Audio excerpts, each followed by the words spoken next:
Hi, I'm Abhimanyu, Head of Content at Brand Intel, and in this video, I'm going to walk you through what our BTL workflow would look like, starting from budgeting, where you can see what it looks like in regional budget management at area office, zone office, or head office. And moving on from there to execution, right from entering campaign and activity details, linking budget requests at multiple levels of approval, PO generation, geo-monitoring configuration, completion requests for activities, linking it to geo-monitoring, completion approvals, bill entries and approvals, and then finally posting it to SAP or your equivalent ERP. As you can see towards the right of the screen, budgeting can be done from the head office level, area offices, branch offices, and even franchises. They're divided into central marketing, and regional sales. The big takeaway here is that each and every stakeholder in budget management doesn't have the visibility on spends. From the drop-down menu in regional marketing, you can actually request money at the office level. Let's go ahead with the Chandigarh office.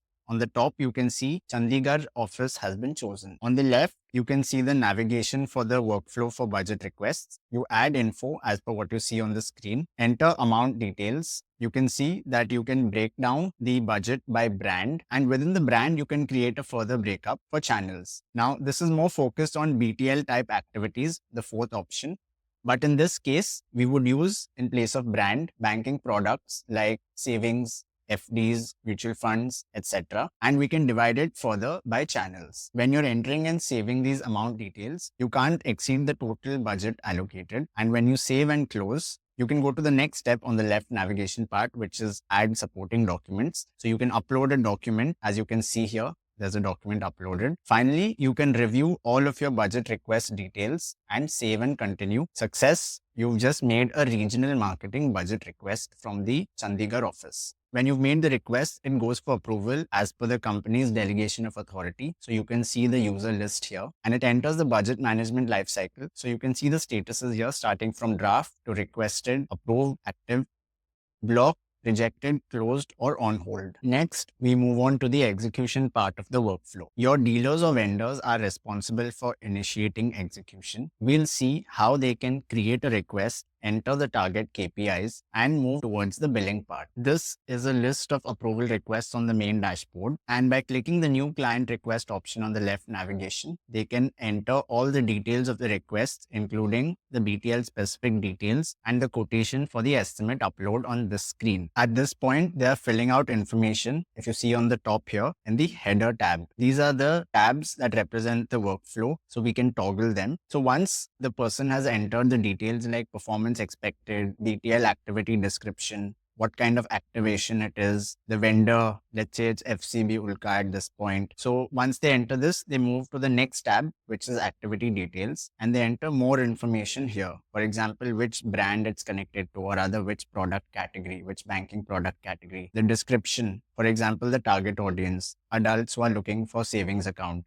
So after entering all this information, there's a sub-activity choice over here where they can enter sub-activity details. What type of service? Is it under entertainment or that event or activation? Is it art, paper? Is it a human resource related thing like an anchor? So for each, you can enter the quantity, the unit, rate, cost, etc. so that you can capture the sub-activity details. If you want to run any discounts, document any commission structure, you can do it on the next tab. And next, performance. So this is where you enter the target KPIs.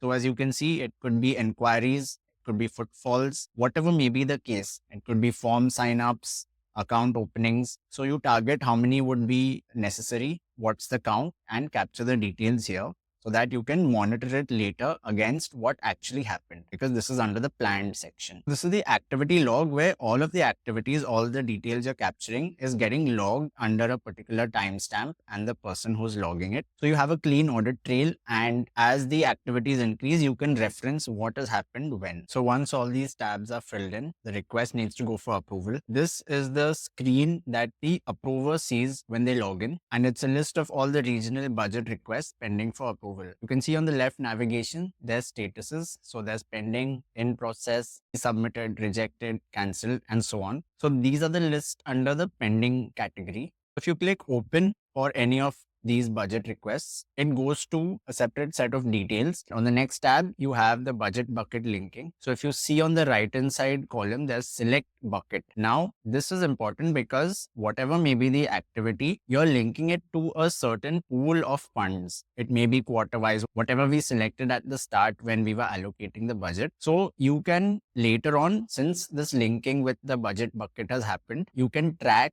the real-time consumption of that budget and how much is utilized, unutilized, and so on. Next, let's move to approvals. In this approvals console, the approver is equipped with everything they need to know to make a well-informed approval. The list of pending approvals are on the left-hand side here. They have the option to verify, reject, resubmit, or comment. Under these tabs here, you can see there's the overview tab where the details like which area office was it from, expense type, from and to, the start and end of the period, what is the target group, etc. Under the header tab, there are other details like the billable amount, commissions details, tax details, etc. In the details tab, you can see other things like who was the vendor, what was the estimate number, estimate date, etc. And under this activity view, you can see the campaign type, format, brand, site name, and so on. By clicking the purple verify button, approval for this stage is completed. So now the next step is geo-monitoring. For BTL activities, the vendors or their handlers need to make sure the activity proofs are submitted so that when it's time to pay money for the completion of the activity, the proofs are ready for reference. These proofs should be location and timestamp and tamper proof so that you can judge what was the planned activity versus what was the actual activity done based on the proofs. We have an iOS and Android mobile app that helps vendors and handlers do the geo monitoring proof collection, but we'll go into that in a separate part of the demo. For now, we'll see what you can monitor as a person managing the BTL activities. Let's say I'm a vendor and I want to do some geo monitoring activity or maybe a stall or a regional activation or a promotion for say an area office in Maharashtra. I can click configure on the top right, select sites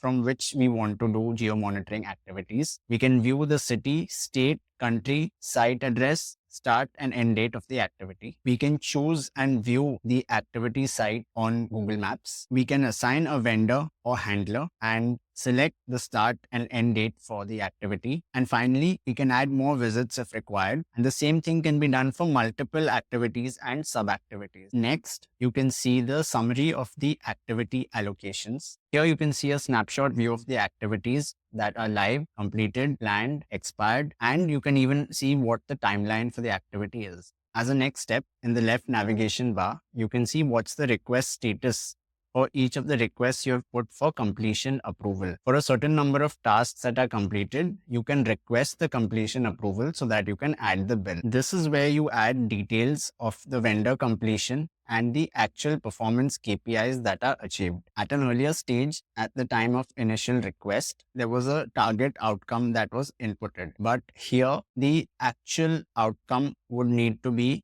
inputted, whatever was achieved. And if there's any discrepancy, it will get highlighted. Once the completion approval request is submitted, there needs to be an approval from the client side. This request for activity completion approval needs to be approved. So you can see in the left navigation, under the pending section, the approving authority can see what was the target, what were the attachments, what were the activity details, and finally approve this request. The next step is bill entry, where the vendor would initiate the bill for whatever activity has been done. Once this is all done, again, look in the left navigation bar. You can see the completion stage for all the campaigns. Also, if you switch the tab, you can see which bills have been actually sent to finance for bill settlement. You can keep toggling the different tabs to see different details of the activities because this is an all-purpose view of the activities. You can see the activity details, what are the bill entry details. Here you can also see all the attachments. What were the quotations uploaded?